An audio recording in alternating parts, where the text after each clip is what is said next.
बातमी गुजरातमधून। गुजरातच्या कच्छमध्ये सराफा व्यावसायिकाच्या घरावर ईडीचे अधिकारी सांगत काही बोगस अधिकाऱ्यांनी लाखो रुपयांचा ऐवज लंपास केल्याचं प्रकरण उघडकीस आलं।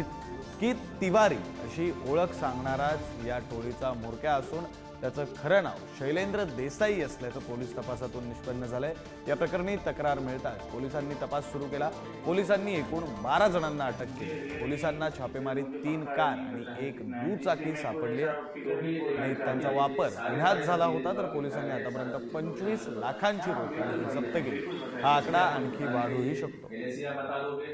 मुझे रियली इधर मुझे पक्का नहीं पता है कितना है, इसलिए मैं कोई ऐसा फिगर नहीं बोलना चाहता। सारे सब चीजें जो आपके घर है सारा चीज लोकेशन हमसे पता है। हाँ बिल्कुल पता है। इसलिए आपको बताने का ये एलएसी आप बता दोगे उतनी चीजें कम होगी। हाँ, और चीजें बताएंगे तो घर पे कैश होगा, लेकिन कितना होगा वो मैं फिगर मुझे नहीं पता। आप देख लीजिए, आपको टाइम दे रहा हूँ। बिल्कुल मुझे रियली इधर मुझे पक्का नहीं पता है कितना है, इसलिए मैं कोई ऐसा फिगर नहीं बोलना चाहता। सारे सब चीजें जो आपके घर है सारा। प्रतिनिधी धनंजय दळवी आपल्यासोबत फोन लाईनवरून जोडले गेलेले आहेत। त्यांच्याकडून अधिकचा तपशील घेऊया। धनंजय, खरं तर स्पेशल 26 या सिनेमाची आठवण करून देईल असा हा सगळा प्रकार आहे। बोगस अधिकारी बनवून फसवणूक करत लाखो रुपये लुटलेले आहेत। विक्रांत, आपण जर पाहिलं तर ज्याप्रमाणे तुम्ही स्पेशल 26 उल्लेख केला तशाच प्रकारची परिस्थिती काही गुजरातच्या कच्छमध्ये घडलेली पाहायला मिळाली। जो सराफ व्यावसायिक आहे त्याच्या घरावर सक्तवसुली संचालनालयाचा छापा पडला आणि त्यानंतर तपास यंत्रणांनी या सगळ्या प्रकरणाची चौकशी केली। तर यामध्ये स्वतःची ओळख हा ईडीचा अधिकारी अशी करून देणाऱ्या आरोपीच्या टोळीचा हा पडदा जो आहे तो पास झालेला आपल्याला पाहायला मिळतो।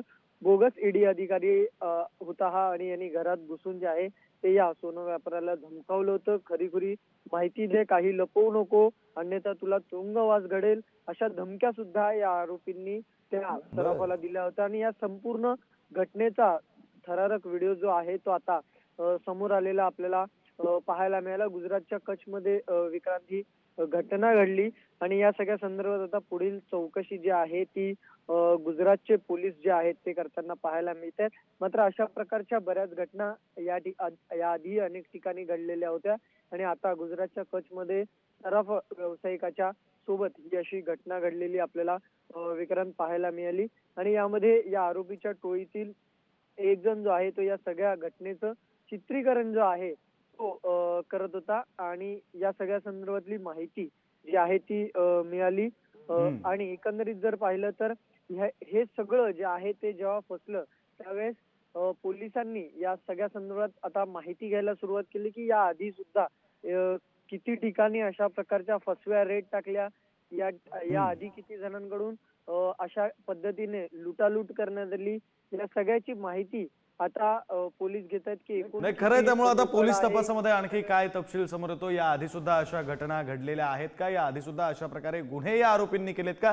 या सगळ्याकडे लक्ष असेल। धन्यवाद तुम्ही दिलेल्या सविस्तर माहितीसाठी।